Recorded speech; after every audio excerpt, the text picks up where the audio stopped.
Selamat datang di Gali Lagi. Di video kali ini, saya akan membahas rumus indirect di Microsoft Excel yang terbagi ke dalam 4 studi kasus. Yang pertama adalah indirect A1 versus R1C1. Yang kedua adalah indirect di beda worksheet. Yang ketiga adalah kombinasi rumus indirect dengan rumus yang lain. Dan yang keempat adalah indirect untuk membuat drop-down dinamis. Pada intinya, rumus indirect akan menghasilkan nilai sesuai dengan referensi sel yang kita masukkan. Kita langsung masuk saja di studi kasus yang pertama. Di sini, di D1, ini D1 ya. Ini ada kalimat latihan rumus indirect. D1 ini adalah referensi sel yang berupa A1 ya. Sementara kalau misalnya R1C1, R-nya ini adalah row, C-nya adalah kolom. R1C1 untuk di D1 ini yaitu R1C4, yaitu R1 row 1 atau baris 1 dan C4 yaitu kolom keempat 1, 2, 3, 4. Maka akan menghasilkan nilai D1 juga.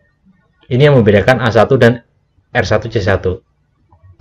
Bila saya ingin mengambil nilai ini, latihan rumus indirect ini, dengan menggunakan rumus indirect, maka kita ketikkan indirect. Saya referensikan saja ke sini, D1, karena ini juga D1. Terus untuk A1-nya ini, saya pilih A1 style. Oke, maka hasil indirect adalah mengambil nilai sesuai dengan referensi sel yang kita masukkan. Demikian juga untuk R1C1 atau diwakili di sini untuk D1 adalah R1C4 ya. Maka kalau misalnya kita ketikkan indirect juga dan kita pilih di sini R1C1 style atau false, maka akan menghasilkan nilai yang sama. Bila kita kosongkan, apabila A1-nya ini kita kosongkan, secara default dia adalah true. Ya, secara default adalah A1, bukan R1C1. Yang kedua adalah saya ingin membuat rumus indirect di worksheet yang lain. Misalkan di sini ada sheet 2. Ini juga saya masukkan di 1 supaya mudah saja. Indirect di sheet 2, saya akan mengambil nilai ini. Dan di sini adalah sheet 4 spasi. Di D1 juga sama. Untuk awalnya kita coba referensikan langsung ke sheet 2 ya. Seperti ini ya. Dan ini pun sama, saya juga masukkan ke sini. Ya. Apabila kita ingin menggunakan rumus indirect supaya ininya kita ganti dengan ini, maka kita coba ketikkan saja indirect di sini. Yang ini nanti kita ganti ya. Ini kita ganti dengan ini. Dengan seperti ini, maka kita tambahkan ampersand atau dan untuk menyambungkan dua teks ini ya, B8 atau C2 dan tanda seru di 1. Bila kita enter, maka akan menghasilkan nilai yang benar, yaitu indirect di sheet 2. Terus untuk indirect di sheet 4 spasi bagaimana? Di sini saya sengaja untuk memberikan spasi di sheet ini. Di sheet ini. Karena kalau misalkan spasi, terlihat di sini ada tanda petik 2.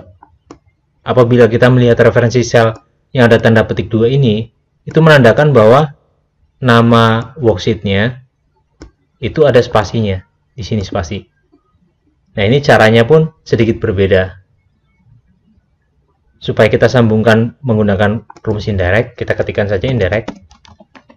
Oke. Untuk spasi ini saya coba saya kasih dan dulu karena nilai ini yang mau saya referensikan ke sini. Saya coba pisahkan dulu. Kita kasih tanda petik 2, ini berupa teks berarti. Oke. Ini berupa teks. Dan untuk yang ini kita hapus, yang ini kita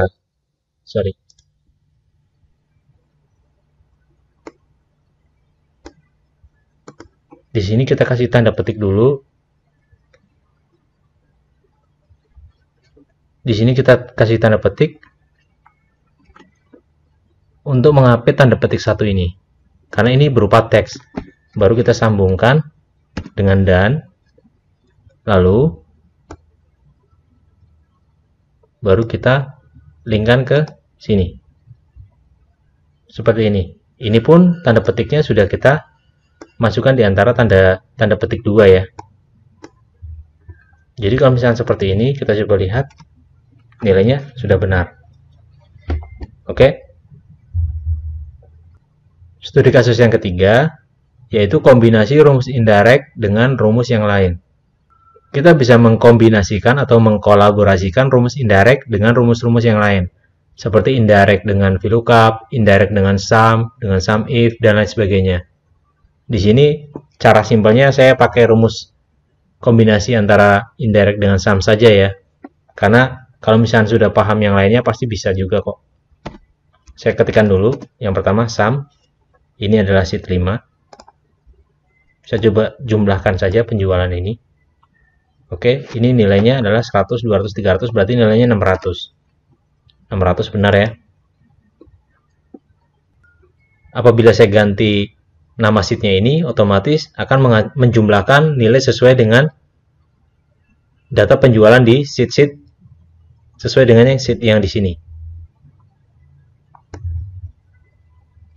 Maka kita ganti dulu di sini dengan indirect. Oke, indirect.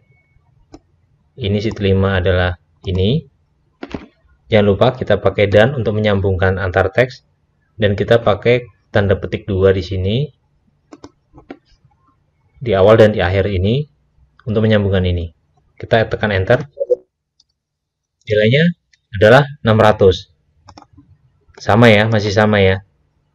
Apabila saya di sini ganti sheet 6, maka nilainya adalah 1500. Karena di sheet 6 nilainya adalah 1500. Oke. Studi kasus yang terakhir yaitu kita akan membuat dropdown dinamis menggunakan rumus indirect. Misalnya saya mempunyai data karyawan dan departemen. Apabila saya klik di sini misalkan karyawan, maka di sini akan membuat dropdown yang berisi karyawan. Apabila di sini departemen, maka di sini dropdownnya akan berisi nama departemen. Yang pertama kita lakukan adalah saya ingin membuat di sini dropdown juga. Ya, untuk headernya ini saya mau membuat dropdown juga.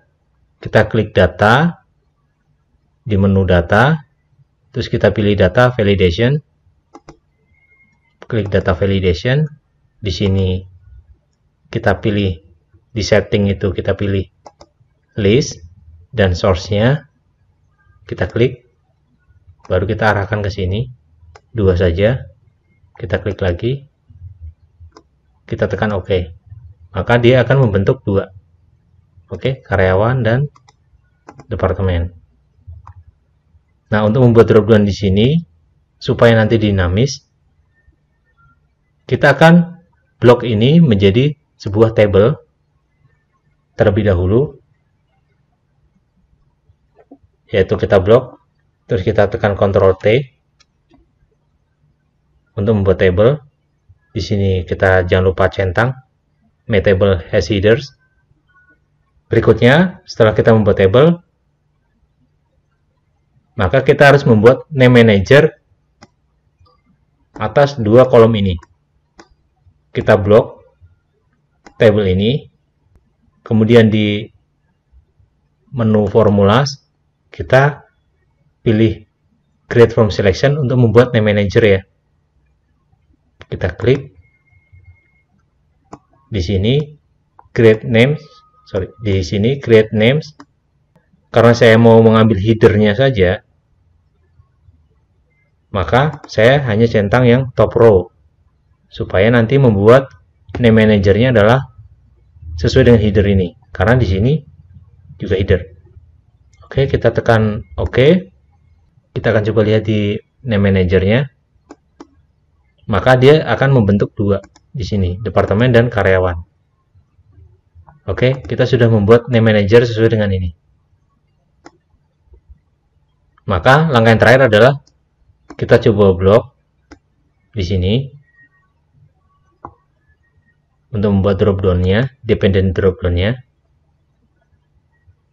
Kita masuk ke menu data, kemudian kita pilih lagi data validation dan kita pilih list.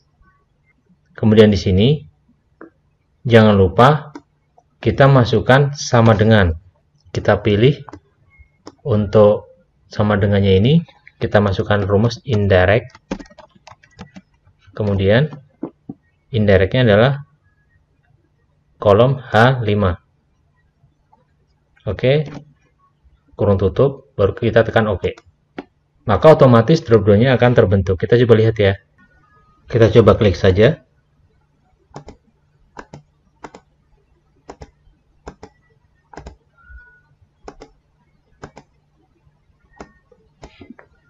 Benar ya. Di sini departemen, saya coba klik. Oke, benar. Oke, sudah berfungsi ya. Demikian tutorial kali ini. Apabila ada pertanyaan ataupun kritik, bisa disampaikan melalui kolom komentar ya. Sampai jumpa.